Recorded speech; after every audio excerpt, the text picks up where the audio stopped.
হ্যাঁ মা। তুই নাম্বারটা দিবি না তাই তো? মা তুমি বুঝতে পারছো না কেন, আমি একটু ডিস্টার্বড আছি, খুব চাপ চলছে বিশ্বাস করো। 3 দিন ধরে ল্যাপটপের সামনে বসে আছি, মাথায় কিচ্ছু আসছে না, একটা লাইনও আসছে না। তুই এবার একটা বিয়ে কর রোহিত, তোকে অনেক দিন ধরে কথাটা বলছি। হ্যাঁ ঠিক আছে, আমি বিয়ে করলে তোমায় জানাবো। হ্যাঁ রাখছি এখন। এই এটা আবার কেমন কথা রোহিত?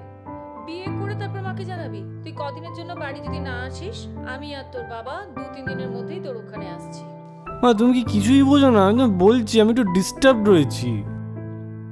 আচ্ছা ঠিক আছে ঠিক আছে, তুই আমাকে রুনুর নাম্বারটা খুঁজে দে না বাবা, আমার খুব দরকার। হ্যাঁ ঠিক আছে, পেলে তোমায় জানাবো, রাখছি এখন।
The number you have dialed does not exist.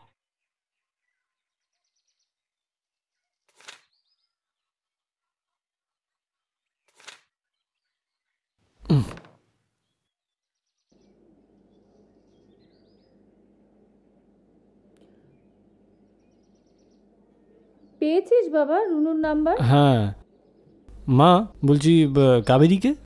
রুনুর মেয়ে তো, মনে নেই? ছোটবেলায় তুই রাগাতিস, তোর থেকে বছর ছাড়াকে ছোট। এই কাবেরী এখন কি করছে রে? রুনুরা সবাই ভালো আছে তো? মা মা মা এত প্রশ্ন একসঙ্গে করলে আমি কোনটার উত্তর দেবো? যাই হোক, ফোন করেছিলাম, ডেড।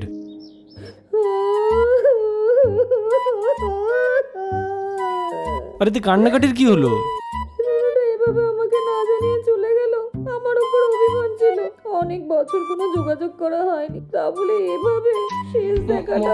মা প্লিজ, ওদের নাম্বারটা ডেড, ওটা ল্যান্ডলাইন নাম্বার ছিল তো, ওটা এখন আর নেই।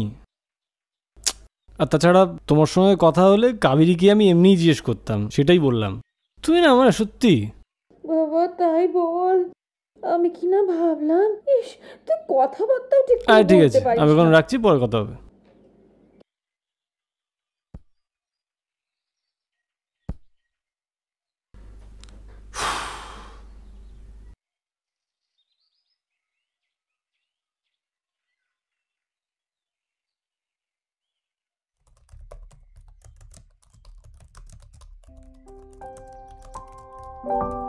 আমার দরজায় কলিং বেলটা বেজে ওঠে। আমি দরজা খুলতেই বছর 24-এর একটি মেয়েকে দেখলাম দরজার সামনে দাঁড়িয়ে আছে। আমি কথা বলতে পারলাম না, শুধুই চেয়ে আছি, যেন অনেক দিনের পরিচয়।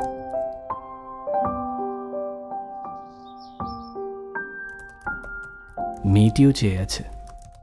বেশ অনেকটা সময় পার করে সমস্ত নীরবতা ভেঙে মেয়েটি প্রথম আমার কাছে কিছু একটা জানতে চাইল।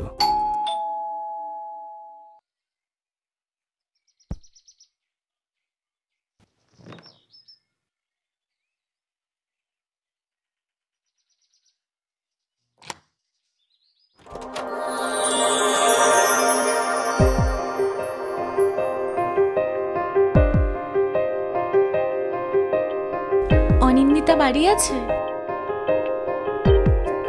La la la la la.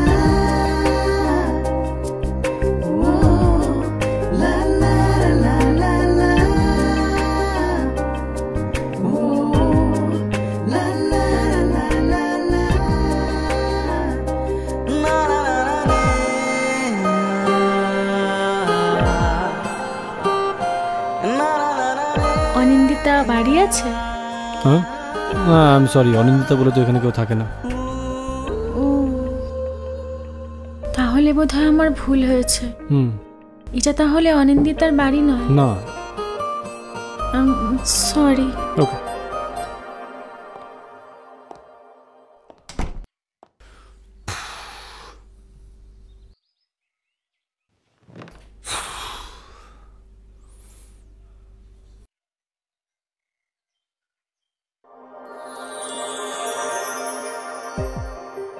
মেয়েটি আমার দরজা থেকে ফিরে যাওয়ার মিনিট 15-এর মধ্যে আবার নক করে। আসলে অনিন্দিতা বলে কেউ নেই। মেয়েটির বাড়ি থেকে বিয়ে দেওয়ার জন্য জোর করায় মেয়েটি কলকাতায় পালিয়ে এসেছে। এখানে চেনা কেউই নেই। চেষ্টা করছে যদি আশ্রয় পাওয়া যায়। আমি মানবিকতার খাতিরে বাড়ির ভেতরে নিয়ে এলাম। শুধু মানবিকতা বললে ন্যাকামি করা হবে। আমার মেয়েটাকে বেশ ভালোই লেগেছে।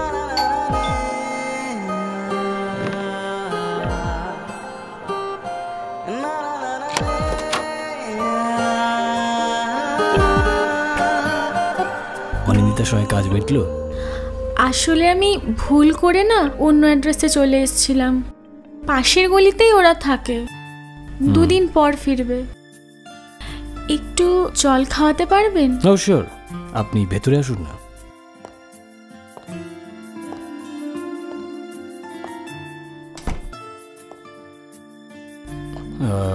আপনি বসুন, আমি জল নিয়ে এসেছি।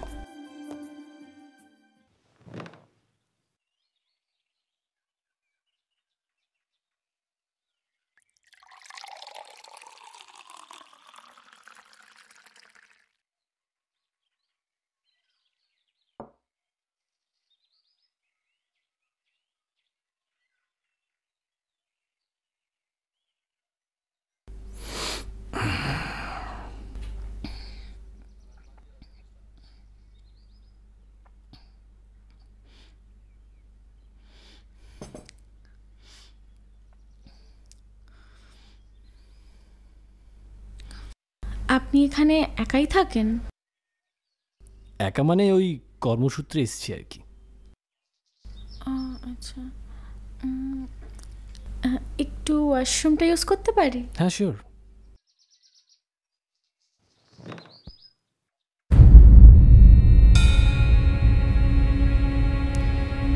আপনি ঠিক আছে?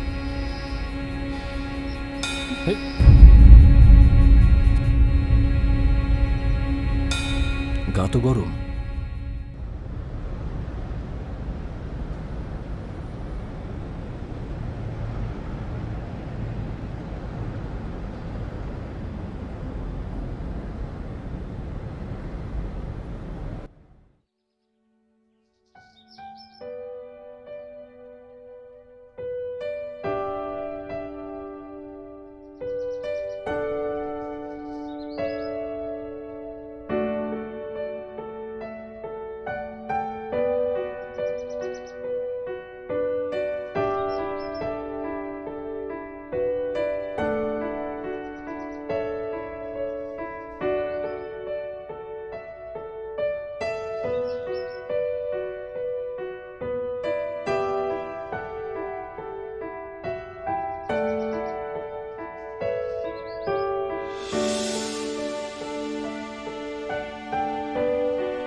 খেয়ে নিন কিছু। আস্তে।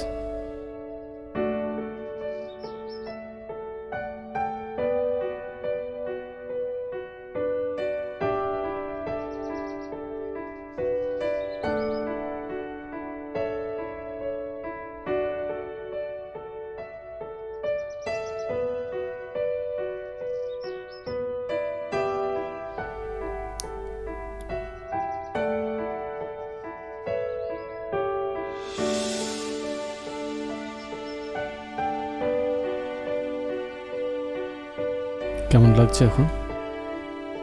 একটু ভালো। ইস, আমার জন্য আপনার আজকের দিনটাই পুরো খারাপ হয়ে গেল। Very sorry. আসলে শরীরটা হঠাৎ করে খারাপ হয়ে গেল। না না, হ্যাঁ দেখুন, আপনার নামটাই তো জানা হলো না। কাবেরী।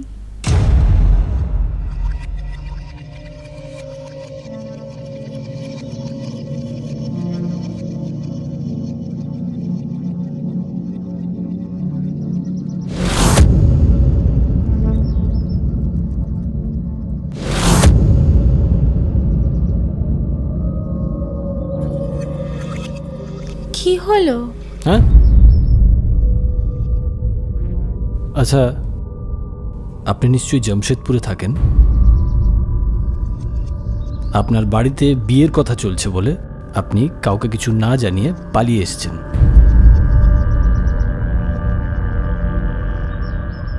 আর অনিন্দিতা বলে আপনার কোনো পরিচিত আদৌ এখানে থাকে না। আপনার বেসিক্যালি একটা আশ্রয়ের দরকার ছিল, আর সেই আশ্রয়টা আপনি এখানে পেয়ে গেছেন। আর সঙ্গে আপনি মোবাইলটাও আনেননি, সুতরাং আপনাকে কেউ কন্ট্যাক্টও করতে পারছে না। আপনি কি করে জানলেন এসব কথা? আমাকে তো এখানে কেউ চেনে না।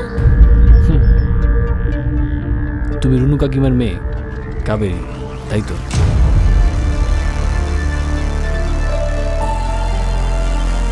আমায় যেতে হবে। মানে যেতে হবে মানেটা কি? কোথায় যাবে তুমি? দেখুন, আপনি আমার বাড়ির সবাইকে চেনেন, আমার মায়ের সাথেও আপনার যোগাযোগ আছে। আমার তো আর এখানে থাকা চলে না mister. Rohit from Jamshedpur. Rohit Jamshedpur? So what?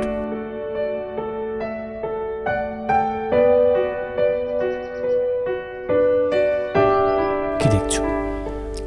না, আসলে ওই একই নামে আমার একজন পরিচিত ছিলেন। ছোটবেলায় আমরা পাশাপাশি কোয়ার্টারে থাকতাম। আচ্ছা, আর এই রোহিত তোমাকে ছোটবেলায় খুব বিরক্ত করতো, কিন্তু তোমার আবার ওকে ছাড়া চলতো না। তোমাদের এজ ডিফারেন্স কত হবে? ওই 4 বছর। তুমি তখন ক্লাস 6-এ পড়তে, আর রোহিত 11 কি 12 হবে। ওর বাবার ছিল ট্রান্সফারেবল জব। সেবার নর্থ বেঙ্গল যাওয়ার সময় তোমার কি কান্না! হ্যাঁ, রোহিতদা তখনও আমাকে রাগিয়ে চলতো। মাঝে মাঝে এত রাগ ধরতো না ওর ওপর। ওয়েট ওয়েট ওয়েট, আপনি কি করে, এখনো বুঝতে পারলে না? বোকা মেয়ে। রোহিতদা, তুমি? I can't believe it. এবার বলো, চলে যাবে নাকি থাকবে আমার কাছে লুকিয়ে? জানি না, যাও তো।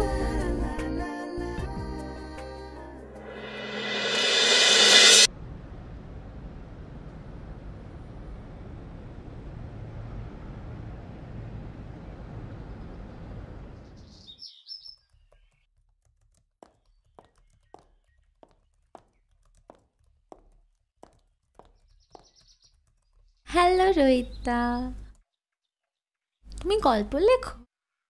কই, আমার কখনো শোনাওনি তো। কি হলো? Any problem? অত রাত অবধি কোথায় ছিলে? তোমাকে তো বলতেই ভুলে গেছিলাম, আমার এক বন্ধু কলকাতায় থাকে, এখান থেকে খুব কাছেই থাকে, চাকরি করে। কাল কতদিন পর দেখা হলো ওর সাথে, একটু গল্প করছিলাম, তাই একটু দেরি হয়ে গেল। আমি তো নাহলে শুধু কেনাকাটি করতে গেছিলাম। আমাকে মিথ্যে কথা বলার দরকার নেই কাবেরী। আমার অবর্তমানে ওই ছেলে তোমার সঙ্গে রাত্রিবেলা দেখা করতে এসেছিল, কি আসেনি? আমি তোমাকে কতবার বলেছি যে আমার পারমিশন ছাড়া বাইরে কোথাও যাবে না, কারোর সঙ্গে দেখা করবে না, আর তুমি কান্না কার সাথে রাত পর্যন্ত। রোহিত দা প্লিজ, তুমি কিন্তু এবার তোমার সীমা ছাড়িয়ে যাচ্ছ। আমি কিছুদিন ধরেই দেখছি তুমি হঠাৎ এত পজিটিভ হচ্ছ কেন বলো তো? আমি কিন্তু তোমাকে সেই অধিকারটা দিইনি। কাবেরী! রোহিত দা, চিৎকার করে আমার সাথে কথা বলো না। আমি একজন প্রাপ্তবয়স্ক মেয়ে, ঠিক আছে? কোনটা ঠিক আর কোনটা ভুল আমি খুব ভালো মতোই জানি। হ্যাঁ, তুমি আমাকে থাকতে দিয়েছো, আশ্রয় দিয়েছো, সাহায্যও করেছো, আমি সব মানছি, কিন্তু তা বলে তুমি তোমার ইচ্ছা মতো আমাকে পরিচালনা করবে, সেটা আমার পক্ষে মেনে নেওয়া সম্ভব না। সরি। মেনে নেওয়া সম্ভব না মানে? আমি ঠিক যেমন যেমন বলবো তুমি ঠিক তেমন তেমন করবে, তার এক চুল এদিক ওদিক হবে না।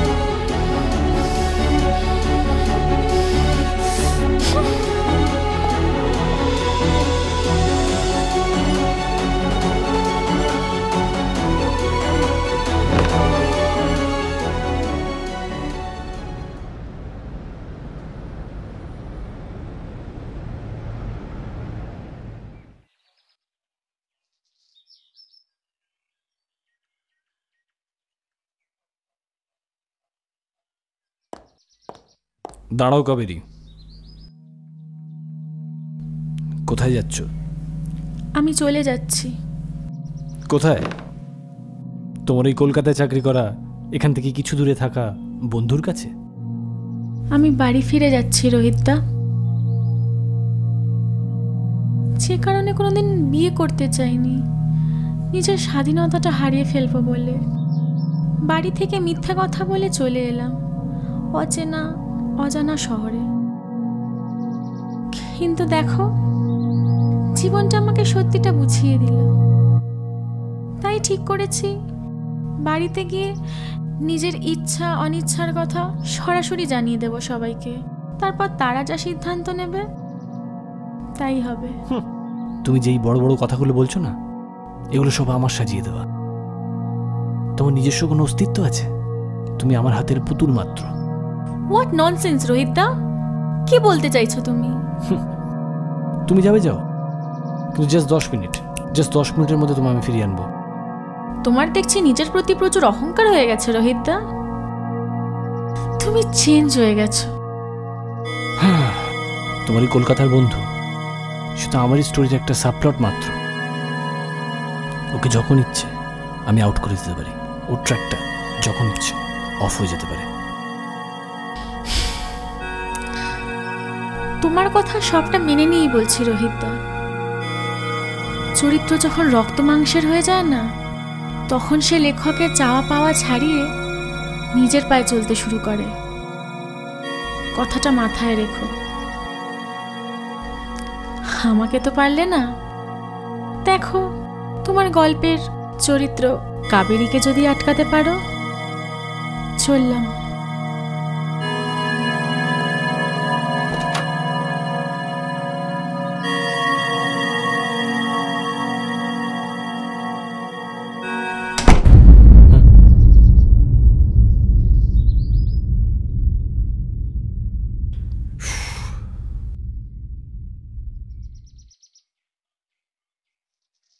তার মানে এতক্ষণ ধরে যা যা ঘটল সবটাই আমার কল্পনা, বাস্তবে এমন কোনো চরিত্রই নেই।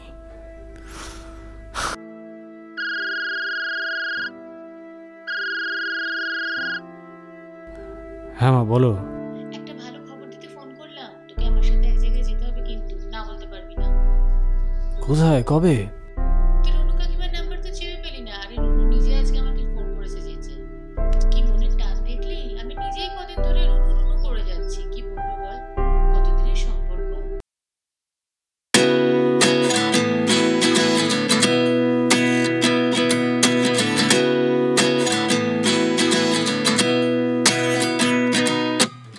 29 and I find myself wondering what did happen to the last 10.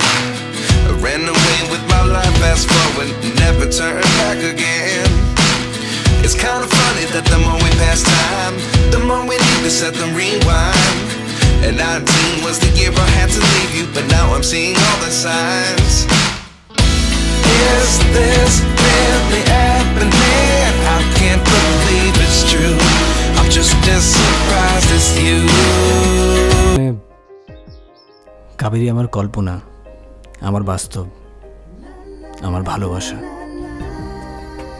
কিন্তু কাবেরী অনেক রাগ দেখিয়ে, অনেক কথা শুনিয়ে চলে গেছে।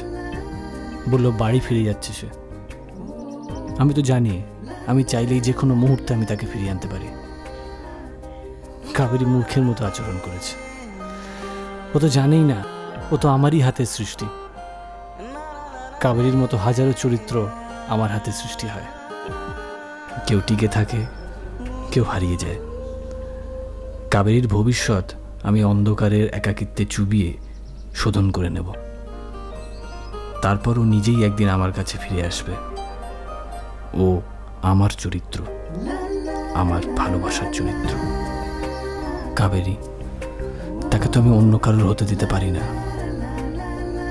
কাবেরী শুধু আমার। ওর এই বিয়েটা আটকাতে হবে, যেভাবেই হোক আটকাতে হবে। আমার সৃষ্টি অন্য কারোর হতে পারে না।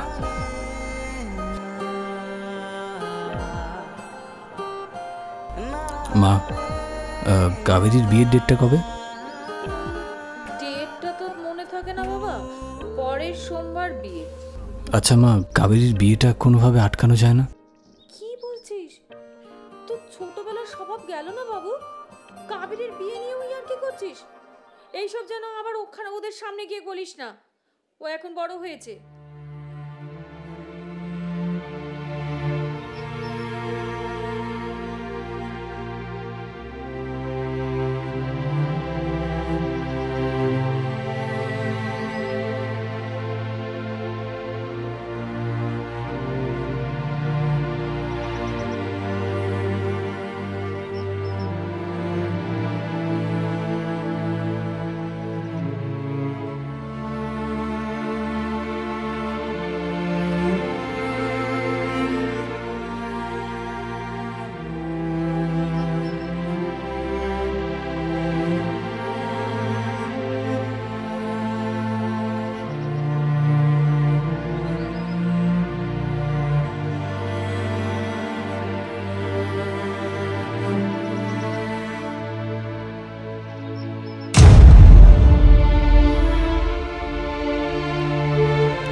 আমি আসছি কাবেরী, আমি আসছি।